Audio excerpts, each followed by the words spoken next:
بسم اللہ الرحمن الرحیم۔ رسائل مسائل سیریز کے ایک سوال اور جواب کے ساتھ حاضر ہیں۔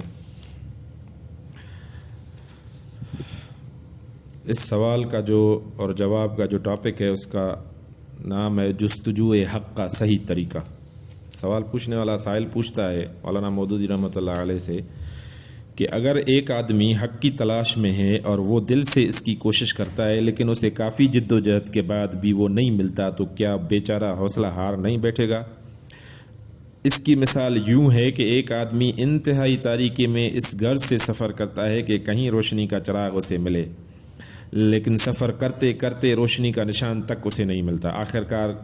بیچارہ تھک ہار کر بیٹھ جاتا ہے اور یہ سمجھ لیتا ہے کہ روشنی سرے سے ہے ہی نہیں، اگر کچھ ہے تو بس گھپ اندھیرا۔ مولانا محترم، آپ کہیں گے کہ میں نے یہ ایک محض فرضی مثال پیش کی ہے، میں انسانی زندگی میں عملی مثال پیش کرتا ہوں۔ دو آدمی ہیں جو شعوری طور پر اور رسمی طور پر مسلمان ہیں۔ شروع میں دونوں دو حصاروں کے اندر بند ہوتے ہیں، جن میں سے ہر ایک حصار زندگی میں مصیبتوں، تکلیفوں اور ناکامیوں کا حصار ہے۔ ایک آدمی پہلے حصار سے باہر نکل آتا ہے اور سمجھ لیتا ہے کہ اب ایک ہی حصار اس کے لیے باقی ہے جس سے نکل کر وہ آزاد ہو جائے گا۔ اس طرح اس کا حوصلہ بڑھ جاتا ہے اور جب وہ دوسرے حصار سے بھی باہر نکل آتا ہے تو آزاد ہو جاتا ہے۔ یہ تجربہ اسے مطمئن کر دیتا ہے اور وہ ایسی ذات کا قائل ہو جاتا ہے جو مصیبت زدہ کی پکار کو سنتی ہے اور مدد کرتی ہے۔ مگر دوسرا شخص ایک حصار سے نکلتا ہے تو دوسرے حصار، اور دوسرے سے نکلتا ہے تو تیسرا حصار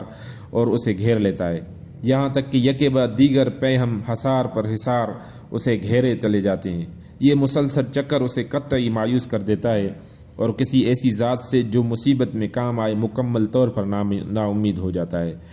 کیونکہ بیچارہ بار بار چلاتا ہے کہ متی نصر اللہ، اور کبھی بیچارے کو الا ان نصر اللہ قریب سورہ بقرہ کی آوازیں سنائی نہیں دیتی۔ یہ شخص اس لیے نا امید ہو گیا ہے کہ بیچارے کی بیشتر خواہشات میں سے ایک بھی پوری نہیں ہوئی اور 20 تکلیفوں میں سے ایک بھی رفع نہیں ہوئی۔ اگر کوئی ایک خواہش بھی پوری ہو جاتی یا ایک تکلیف بھی رفع ہو جاتی تو وہ اس بات سے کلی طور پر مایوس نہ ہوتا کہ اوپر کوئی بالا تر ہستی دعائیں سننے اور حاجتیں پورے کرنے والی موجود ہے۔ یہ سوال تھا، اور جواب میں مولانا مودودی رحمۃ اللہ علیہ نے فرماتے ہیں، آپ نے اپنے سوال کے آغاز میں جو بات لکھی ہے اس کا جواب یہ ہے کہ حق کی تلاش میں ایک بنیادی خوبی ہے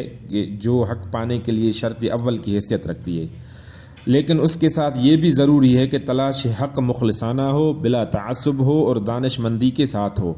یعنی آدمی اس تلاش کے دوران میں حق اور باطل کے درمیان تمیز کرتا رہے اور جو چیز باطل نظر آئے اسے چھوڑ کر حق کو قبول کرتا چلا جائے۔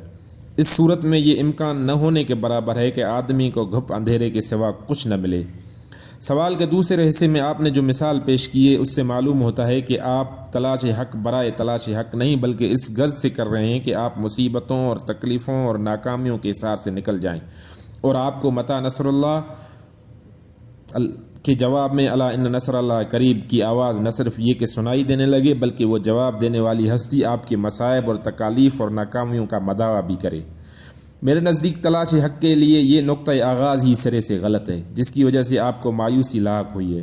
حق کی تلاش کا صحیح راستہ جو آپ کو اختیار کرنا چاہیے وہ یہ ہے کہ سب سے پہلے مطالعہ اور غور و فکر سے آپ یہ تحقیق کریں کہ آیا کائنات کا یہ نظام بے خدا ہے یا بہت سے با اختیار خداؤں کی تخلیق سے بنا ہے اور وہ سب اس کا نظام چلا رہے ہیں، یا اس کا ایک ہی خالق اور مالک اور حاکم اور منتظم ہے۔ اس کے بعد آپ اس کائنات کو سمجھنے کی کوشش کریں اور یہ تحقیق کریں کہ آیا یہ دارالعذاب ہے یا عیش کدہ ہے، یا دارالامتحان ہے جس میں لذت اور الم، تکلیف اور راحت، کامیابی اور ناکامی، ہر چیز آزمائش کے لیے ہے۔ پھر آپ اس دنیا میں انسان کی حیثیت کو سمجھنے کی کوشش کریں کہ آیا وہ یہاں بالکل آزاد اور مختار مطلق ہے اور کوئی بالا تر طاقت اس کی قسمت پر اثر انداز ہونے والی نہیں ہے اور کسی بالا تر ہستی کے سامنے وہ جواب دہ نہیں ہے، یا زمین اور آسمان میں بہت سے خدا اس کی قسمت کے مالک ہیں، یا ایک ہی خدا اس کا اور ساری دنیا کا خالق اور حاکم ہے اور مختار مطلق ہے، ہماری لگائی ہوئی شرطوں کا پابند نہیں ہے اور وہ ہمارے آگے جواب دہ نہیں ہے بلکہ ہم اس کے آگے جواب دہ ہیں، اور وہ یہاں اچھے اور برے سب کی طرح کے حالات میں رکھ کر ہمارا امتحان لے رہا ہے، جس کا نتیجہ اس دنیا میں نہیں بلکہ آخرت میں نکلے گا۔ ان تینوں سوالات میں سے اگر آپ کی تحقیق ہر ایک کا جواب پہلی یا دوسری شکل میں دے تو آپ کو مایوسی کی حالت سے نکل کر امید کا راستہ پانے کی کوئی صورت بتانا میرے بس میں نہیں ہے۔ البتہ اگر آپ کی تحقیق ہر سوال کا جواب تیسری شکل میں دے تو یہی جواب آپ کو اطمینان قلب کی منزل تک پہنچا سکتا ہے، بشرطے کہ آپ مزید غور و فکر کر کے اس کے منطقی مضمرات، لاجیکل امپلیکیشنز کو اچھی طرح سمجھتے چلے جائیں۔ جب خدا وحدہ لا شریک ساری کائنات کے انتظام کو چلا رہا ہے تو کائنات کی آبادی کے بے شمار افراد میں سے کسی فرد کا یہ چاہنا سرے سے غلط ہے کہ اللہ کی ساری خدائی صرف اس کے مفاد میں کام کرے، اور جب یہ دنیا دارالامتحان ہے تو اس میں پیش آنے والی ہر خوشی اور رنج، ہر مصیبت اور راحت، ہر کامیابی اور ناکامی دراصل انسان کی آزمائش کے لیے ہے۔ یہ بات جس شخص کو بھی سمجھ میں آ جائے گی وہ نہ کسی اچھی حالت پر اترائے گا اور نہ کسی بری حالت پر دل شکستہ ہوگا، بلکہ ہر حالت میں اس کی کوشش یہ ہوگی خدا کے امتحان میں کامیاب ہو۔ دنیا کے موجودہ نظام کی اس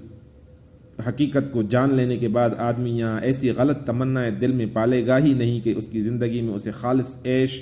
اور بے لاغ لذت اور بے آمیز راحت اور دائمی کامیابی نصیب ہو، اور کبھی اسے مصیبت اور تکلیف، رنج اور ناکامی سے سابقہ پیش نہ آئے، کیونکہ یہ دنیا نہ عیش کدہ ہے نہ دار العذاب کہ یہاں محض لذت یا محض علم یا محض راحت یا محض تکلیف یا محض کامیابی یا محض ناکامی کہیں پائی جا سکے۔ اس طرح جب تیسرے سوال کا جواب آپ تحقیق سے پالیں کہ اللہ واحد خالق اور حاکم ہے اور ہم مخلوق اور محکوم، اور یہ کہ وہ مختار مطلق ہے اور ہم اس کے بندے ہوتے ہوئے اسے اپنی شرطوں کا پابند نہیں بنا سکتے،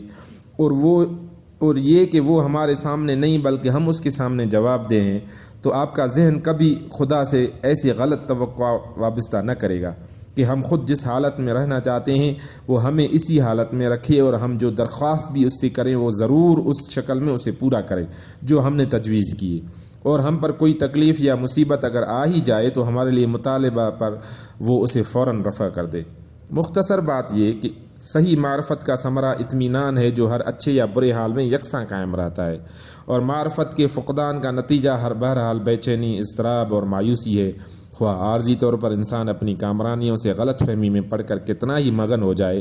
آپ مایوسی سے نکلنا چاہتے ہوں تو پہلے حقیقت کا عرفان حاصل کرنے کی فکر کرنے، ورنہ کوئی بھی چیز آپ کو گھپ اندھیرے سے نہیں نکال سکے گی۔ ترجمان القرآن، اگست 1975۔